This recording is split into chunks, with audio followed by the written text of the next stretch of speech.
Assalamualaikum warahmatullahi wabarakatuh. Perkenalkan, saya dengan Dokter Gigi Indah. Dan saya dengan Dokter Gigi Syifa. Saat ini kami sedang bertugas di RSUD Umar Mas'ud Sangkapura, Bawean. Langsung aja ya dok. Ya, baik. Hari ini kita akan membahas tentang apa? Jadi gini dok, hari ini kita akan membahas mengenai kondisi kesehatan gigi dan mulut. Karena pada saat kita pengalaman di praktek ataupun di internship saat ini, kita harus menjelaskan kepada pasien apa sih itu kesehatan gigi dan mulut dan apa saja sih perawatannya yang nantinya akan dilakukan apabila terdapat kondisi di dalam rongga mulut itu dok. Jadi gini ya dok, kita lanjutkan apa sih kesehatan gigi dan mulut itu biar mungkin masyarakat itu lebih tahu mengenai kondisi tersebut. Gitu, Baik, dok. terima kasih pertanyaannya Dokter Syifa. Jadi kesehatan gigi dan mulut itu suatu keadaan di dalam rongga mulut yang terdiri dari gigi-gigi, struktur jaringan yang terbebas dari rasa sakit seperti penyakit periodontal, kanker mulut, infeksi luka mulut, terus kerusakan gigi, kehilangan gigi, serta penyakit dan gangguan lain yang membatasi kapasitas seseorang dalam menggigit, mengunyah, tersenyum, dan berbicara. Mungkin Dokter Syifa ada yang mau menambahkan? Ada mungkin dok sedikit saja ya. Kemudian ada beberapa kasus nih dok yang sering kita temukan ya dok, baik itu di klinik ataupun di kondisi rumah sakit di Singapura ini ya dok. Mungkin salah satunya itu yang paling sering kita temukan kondisi di dalam rongga mulut, yaitu kondisi gigi berlubang. Nah itu nantinya akan kita bahas nih dok, bagaimana tindakannya, bagaimana cara mencegahnya, kemudian apa saja yang dianjurkan agar masyarakat mungkin agar lebih terhindar dari kondisi tersebut gitu dok. Terima kasih tambahannya Dokter Syifa. Sama-sama. Saya mau nanya nih dok ya, apa sih itu gigi berlubang dok biar masyarakat itu semua tahu? Ya baik, kita bahas mengenai kondisi gigi berlubang, di mana gigi berlubang itu merupakan suatu keadaan adanya penyakit atau kerusakan jaringan pada permukaan gigi. Dia diawali dari bagian permukaan yang paling atas dulu nih, pada bagian gigi, pada bagian atasnya dulu. Kemudian apabila lama kelamaan, kalau misalkan dia nih tidak segera dilakukan tindakan, contohnya penambalan nih dok, berarti nantinya dia akan semakin lubangnya itu semakin dalam. Padahal awalnya dia hanya sebatas bercak hitam, tetapi apabila masyarakat yang tidak segera ke dokter gigi nanti akan membentuk suatu lubang yang nantinya akan mengenai bagian syaraf yang paling dalam gitu dok. Nah kemudian biasanya paling sering itu kondisi gigi berlubang itu mengenai anak-anak usia rentang dari umur 6 sampai 14 tahun.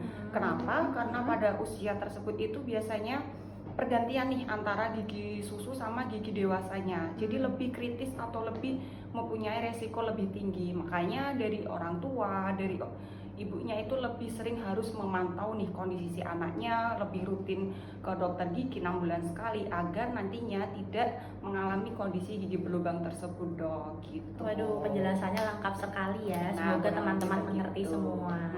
Awal gigi berlubang itu diawali oleh adanya plak pada rongga mulut. Nah, apa sih itu plak? Jadi plak itu sisa-sisa dari makanan yang kita makan itu. Nah, itu kan makanan yang kita makan itu pasti akan mengandung gula. Nah, seperti kayak roti, sereal, minuman ringan, buah, kue, dan biasanya anak-anak suka permen nih. Nah, ini kan mengandung gulanya kan tinggi sekali. Nah, yang kemudian diubah oleh bakteri alami di dalam rongga mulut itu menjadi asam. Lalu kombinasi dari antara bakteri, asam, sisa makanan yang saya sebutkan tadi yang ada dalam rongga mulut terus tercampur sama air liur akan membentuk plak yang melekat pada gigi gitu dok.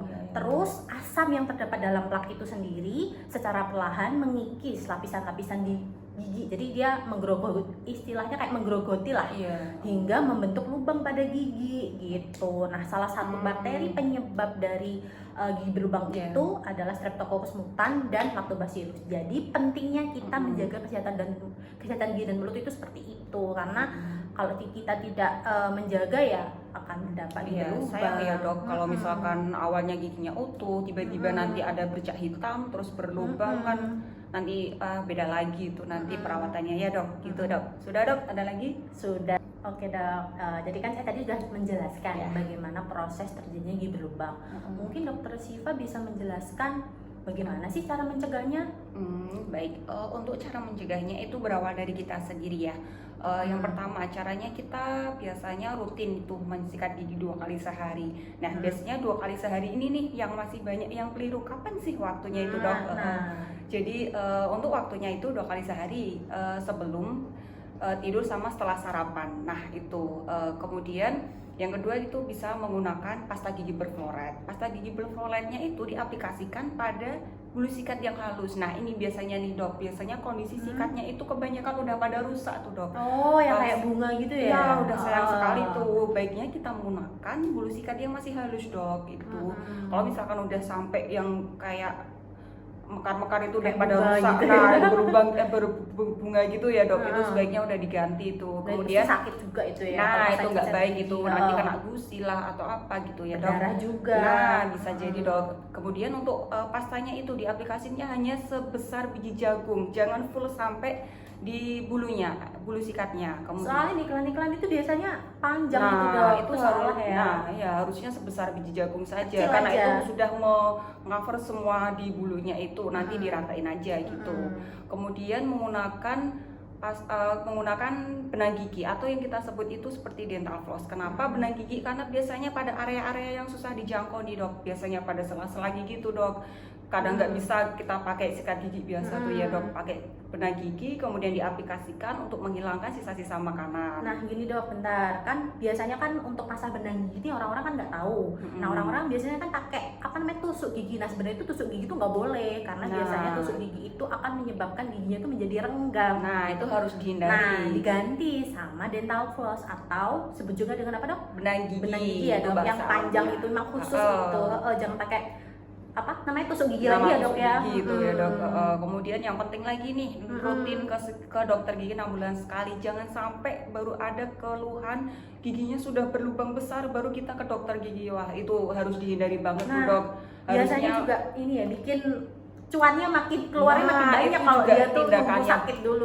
Tindakannya berbeda, kemudian biayanya, waktunya itu lebih memakan tenaga sama waktunya itu, Dok. Harusnya itu walaupun dia tidak ada keluhan, sebaiknya dia harus tetap ke dokter gigi nih, Dok, buat mengetahui kondisi giginya masih bagus nih, berarti harus dipertahankan. Kalau misalkan masih ada keluhan sedikit, nah itu segera dilakukan tindakan tuh, Dok. Jangan menunggu kondisi separah dulu itu ya, Dok. Kemudian menjaga kebersihan rongga mulutnya itu seperti konsumsi makanan bergizi, kemudian tadi yang sudah disebutkan, kemudian tidak makan minuman manis dan rutin sikat gigi. Nah, itu konsumsi air putih itu terutama. Mungkin itu, Dok. Oke, baik. Sudah ya, Dok. Lanjut nih ya, Dok. Kapan sih kondisi gigi berlubang itu dalam dikatakan bisa dipertahankan atau dia sudah tidak bisa dipertahankan, dalam arti dia harus dilakukan pencabutan nih, Dok? Pada saat kondisi apa mungkin biar mereka bisa lebih mengerti gitu, Dok? Wah, bagus sekali pertanyaannya. Baik. Jadi kapan nih kita melakukan pencabutan gigi? Nah, biasanya orang-orang tuh nggak paham tentang ini. Jadi pencabutan gigi itu dilakukan sebagai pilihan terakhir nih, Dok, kalau nggak ada perawatan yang lain gitu. Bukan berarti misal nih gigi sakit terus perawatannya, Dok saya mau cabut, enggak. Makanya kan pentingnya periksa ke dokter gigi dulu tuh biar diperiksa, biar tahu perawatan selanjutnya. Jangan memutuskan sendiri kalau ini wah ini gigiku harus dicabut karena berlubang lah, karena sakit. Itu yang biasanya salah ya, Dok ya.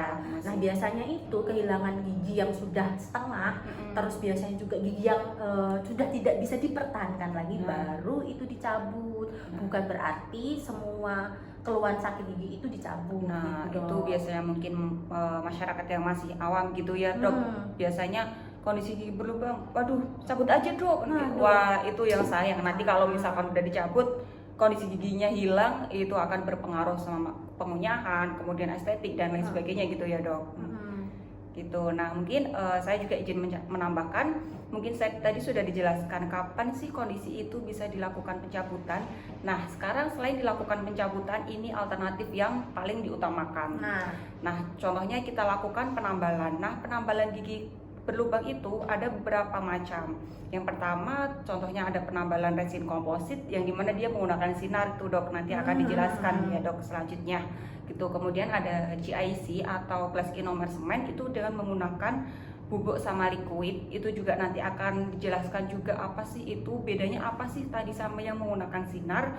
Kemudian ada juga yang nanti akan dijelaskan perawatan saluran akar, atau itu yang lebih kita sebut perawatan gigi berlubang yang sudah mencapai saraf tuh dok, yang lebih parah itu ya dok. Nantinya akan beda lagi itu penanganan sama tindakan sama mungkin biaya ya dok gitu. Mungkin nanti akan dijelaskan lebih lanjut dok. Ya dok, bagaimana sih dok kondisi gigi itu bisa dikatakan dipertahankan? Nah kemudian dia akan dilakukan penambalan itu dok. Kondisinya seperti apa, mungkin bisa dijelaskan? Baik, terima kasih pertanyaannya Dokter Syifa. Jadi apa aja sih kondisi gigi itu harus ditambal? Yang pertama nih dok, kita tahu pasti nih, semua orang tahu pasti saatnya waktu gigi itu berlubang atau dalam bahasa kedokterannya disebut juga dengan karies. Yang kedua, giginya itu patah. Nah biasanya itu lebih sering kecelakaan gitu ya dok, jatuh gitu ya dok. Terus selanjutnya biasanya itu dia mengalami kerusakan jaringan keras seperti atrisi, abfraksi, erosi. Apa sih itu atrisi, abfraksi, erosi? Biasanya itu kayak kebiasaan buruk seseorang. Contohnya nih kayak menggigit pensil, menggigit sesuatu kayak gitu tuh sebenarnya nggak bagus. Terus cara menyikat gigi dia yang terlalu keras, itu kan kalau menyikat gigi terlalu keras tuh ibarat kayak kita itu apa ya, mengamplas gigi. Nah itu tuh yang bikin apa namanya gigi itu sensitif. Terus selanjutnya biasanya itu juga karena giginya itu udah aus gitu dong, karena faktor usia. Biasanya kan kayak mbah-mbah kayak gitu kan gigi sudah kayak nggak sepenuhnya full gitu, kayak udah berkurang. Nah itu biasanya karena aus, karena faktor usia. Sama biasanya dok, orang-orang nggak ngerti. Biasanya kalau orang tidur itu dia punya kebiasaan buruk kayak istilahnya bruxism. Jadi tuh gimana tuh dok? Menggertak gigi gitu. Menggertak gigi kayak gerger ketika tidur. Ada suaranya sama gigi bawah. Nah itu tanpa disadari itu biasanya. Terus selanjutnya gigi yang sudah dilakukan perawatan saluran akar. Nah itu nanti yang akan kita bahas lagi ya dok selanjutnya gitu. Bahan tambal gigi ya kan, ada macamnya itu banyak. Mungkin dokter bisa menjelaskan salah satu dari bahan tambal gigi. Mungkin seperti kayak resin komposit. Apa sih kok resin komposit? Kayak asing gitu loh, kayak di telinga orang-orang. Iya benar. Ya terima kasih ya dok. Salah satunya yaitu untuk bahan penambalan gigi berlubang itu ada resin komposit, dimana biasanya kita sebagai dokter gigi atau masyarakat itu lebih mengenalnya penambalan dengan menggunakan sinar tuh dok. Kenapa menggunakan sinar? Karena pada prosesnya itu beda. Biasanya hanya diaduk, tapi kalau ini pakai sinar tuh dok. Kenapa? Dia juga ada kelebihan sama kekurangannya tuh dok. Untuk kelebihannya dimana dia itu lebih estetik karena dia itu lebih sewarna dengan gigi. Biasanya itu pada kondisi gigi depan, karena dia gigi depan untuk estetik. Dan pada saat kondisi seseorang itu tersenyum, maka kan otomatis harus warnanya sewarna tuh dok, biar gak kontras banget gitu ya dok. Kemudian kekuatannya juga lebih kuat nih dibanding dari yang nanti akan dijelaskan sama dokter Indah. Itu dibandingkan bahan tambal gigi lainnya, biasanya resin komposit itu memiliki kekuatan yang jauh lebih baik.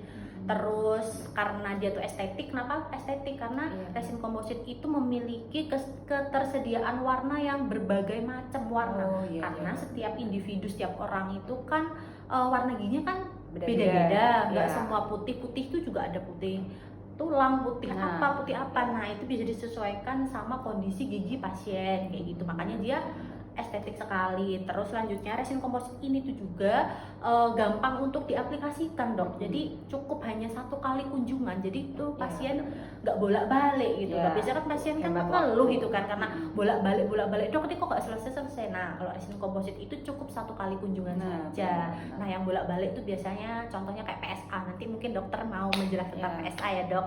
Terus selanjutnya komposit itu sendiri dia kuat dan tidak mudah aus gitu dok. Nah selain ada kelebihan, resin komposit itu memiliki kekurangan dok. Nah kekurangannya apa nih? Nah ini biasanya sering dikeluhkan nih sama semua pasien ini, sama semua orang. Nah biasanya itu lebih ke biaya karena memang resin komposit itu mahal. Ya lumayan lah ya. Ada harga, ada kualitas, ada harganya juga tergantung merek jangka juga. panjang ya. Nah betul sekali. Bisa aja jangka panjangnya 5 sampai 10 tahun gitu dong. Apa sih itu GIC? Jadi GIC itu salah satu bahan tambal gigi. Itu biasanya itu digunakan oleh anak-anak. Kenapa? Karena keunggulan dari bahan GIC itu sendiri, dia tuh punya fluoride dok di dalam kandungan bahan tersebut. Nah, fluoride ini itu mampu melindungi gigi dari kerusakan lebih lanjut. Jadi kan biasanya kan anak-anak kan sering giginya tuh berlubang tuh. Nah, makanya perlunya fluoride itu untuk mencegah terjadi gigi berlubang gitu dok. Tapi nih sayangnya nih dok, gigi GIC itu sendiri itu warnanya tuh nggak seperti kayak gigi asli. Beda sama resin komposit yang warnanya itu berbagai macam. Nah, itu kekurangannya. Mungkin itu ya dok, mungkin tadi tidak hanya untuk anak, kebaiknya untuk anak, cuman bisa juga untuk dewasa, orang tua. Tapi dengan kondisi catatan gigi berlubangnya itu hanya masih pada permukaan saja tuh dok, hanya bercak hitam. Nah itu juga nggak apa-apa pakai GIC karena hanya sedikit penambalan saja ya dok. Kalau misalkan udah dia banyak, ya baiknya menggunakan resin komposit tadi yang sudah lebih kuat ya dok gitu. Selain itu dia kekurangannya juga hanya bertahan kurang lebih 5 tahun saja dok, dan dia tuh tidak terlalu kuat jika dibandingkan dengan resin komposit dok. Nah, bedanya apa sih resin komposit sama GIC itu sendiri? Nah, seperti yang sudah dokter Syifa jelaskan tadi, resin komposit itu biasanya dikenal dengan bahan bahan tambal pakai sinar. Nah, pokoknya itu pengaplikasiannya pakai sinar. Nah, itu resin komposit. Nah, kalau GIC itu enggak gitu. Sama kelebihan dari GIC itu sendiri dibanding resin komposit, dia lebih murah lah ya, terjangkau lah buat kaum anak kos dan ya gitu. Terus gini dok, kan biasanya kan gigi berlubang itu kan jika dibiarkan tanpa dirawat, maka proses gigi berlubang itu kan akan terus berlanjut nih, terus menyebabkan kerusakan yang bisa mencapai saraf. Nah, sehingga biasanya kan perawatannya itu kan tidak bisa langsung ditambal nih dok, kayak yang saya jelaskan tadi nih, harus melakukan perawatan saluran akar yang biasanya tuh lebih rumit dan biayanya jauh lebih mahal dok. Mungkin dokter bisa menjelaskan apa sih itu PSA? Nah, atau yang disebut dengan PSA nih dok, biasanya apa sih, dalam keadaan apa sih perawatan saluran akar itu dilakukan? Nah, biasanya itu dilakukan pada saat kondisi giginya itu sudah sampai saraf. Dia akan mengalami rasa sakit atau rasa ngilu yang berulang nih dok. Nah, kenapa dia itu dilakukan PSA? Nah, dia itu tujuannya untuk mempertahankan si gigi tersebut itu dok. Dia tidak dilakukan pencabutan. Dengan cara dia itu mengambil seluruh jaringan pada pulpa yang infeksi itu tadi dok, yang menyebabkan rasa sakit atau rasa ngilu dari saluran akarnya itu. Kemudian untuk mencegah terjadinya infeksi ulang, kenapa nantinya akan dilakukan PSA dengan berbagai macam tahapan yang akan dilakukan. Kemudian untuk kondisi atau keadaan yang akan dilakukan apabila dilihat dari kondisi pasiennya dulu nih. Yang pertama yaitu dari keadaan umum pasien. Nah, keadaan umum pasien ini dalam arti pasien itu tidak mempunyai riwayat penyakit sistemik karena akan berpengaruh pada berjalannya perawatan yang akan dilakukan. Kemudian yang kedua dari sosial ekonomi. Nah, sosial ekonomi kenapa penting? Karena kita ketahui bahwa PSA itu tidak hanya satu kali kunjungan dok, karena ada 2, 3 sampai 4. Ini yang pasien sering mengeluh nih, kenapa nih banyak sekali nih itu biasanya kunjungannya pasien nih. itu males atau mager itu datang kembali sama itu susah waktunya dok, ngatur jadwalnya itu lebih dok. susah waktu, tenaga, biaya itu akan berbeda.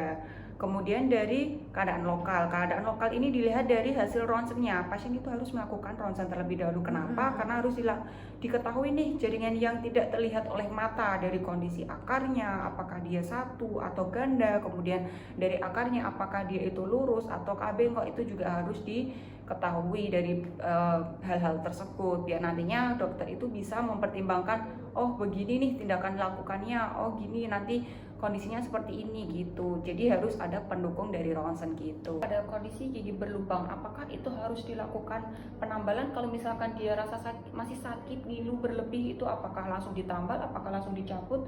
Mungkin bisa dikasih medikasi dulu ya dok, baiknya ya dok, untuk menghilangkan atau meredakan nyerinya. Itu bisa dijelaskan mungkin dok. Terima kasih pertanyaan dokter Syifa, pertanyaan yang bagus. Jadi mungkin yang dimaksud dengan dokter Syifa medikasi itu adalah obat ya. Jadi nggak semua perawatan itu perawatannya itu penambalan, pencabutan, perawatan saluran akar. Jadi itu ada tahapannya. Nah biasanya juga di tahap awal biasanya kita itu akan memberikan obat. Nah nggak langsung ditambal gitu ya. Nah kapan sih pemberian obat itu dilakukan? Nah biasanya pemberian obat dilakukan itu ketika si pasien itu merasakan rasa sakit yang berlebih gitu, kayak berdenyut sampai dia tuh kayak susah tidur, susah keseharian lah, mengganggu keseharian sampai mau kerja itu juga aduh rasanya ngeluh gitu.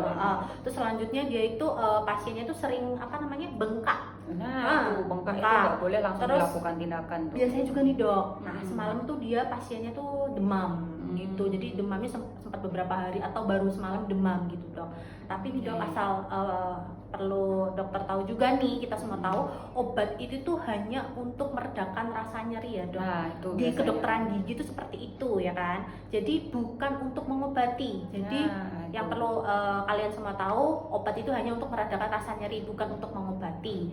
Setelah nyerinya itu udah dirasa, udah nggak dirasakan lagi, udah hilang, udah bener-bener hilang, nah sebaiknya dilakukan kontrol untuk memastikan perawatan selanjutnya. Biasanya nih dok, pasien itu tuh Banyak tuh kalau udah dikasih obat, udah merasa sembuh tuh Nah, nggak balik lagi. nggak balik Itu lagi. yang salah. Nah habis itu ketika udah parah, datang datang lagi. itu yang harus dihindari ya dok buat pasien-pasien. Jadi gitu perlunya memeriksakan gigi ke dokter gigi itu ya edukasinya gitu. juga ya dok. Jangan lupa kontrol ya. Kapan sih waktu yang tepat untuk ke dokter gigi? Oh iya ya. Nah baik, terima kasih dok. Jadi waktu yang tepat untuk ke dokter gigi itu sebenarnya masih menjadi peringatan buat masyarakat awam ya dok. Karena sebaiknya untuk datang ke dokter gigi itu sebaiknya pada saat kondisi gigi itu belum terdapat keluhan yang parah, atau walaupun dia belum ada keluhan pun harusnya dia udah ke dokter gigi dok 6 bulan sekali. Jadi kalian tuh jangan khawatir mengenai biaya dokter gigi yang mahal. Manfaatkan fasilitas BPJS dengan sebaik-baiknya. Jadi ke dokter gigi nggak perlu takut kemahalan lagi deh. Jadi gimana dok? Jangan lupa rutin ke dokter gigi 6 bulan sekali. Nah, semoga dari video ini kita dari masing-masing individu di dok bisa aware mengenai kondisi gigi dan mulut. Sudah dok, mungkin itu aja. Sebelum kita pamit, terima kasih sudah menonton video kami sampai selesai. Sampai jumpa. Wassalamualaikum warahmatullahi wabarakatuh.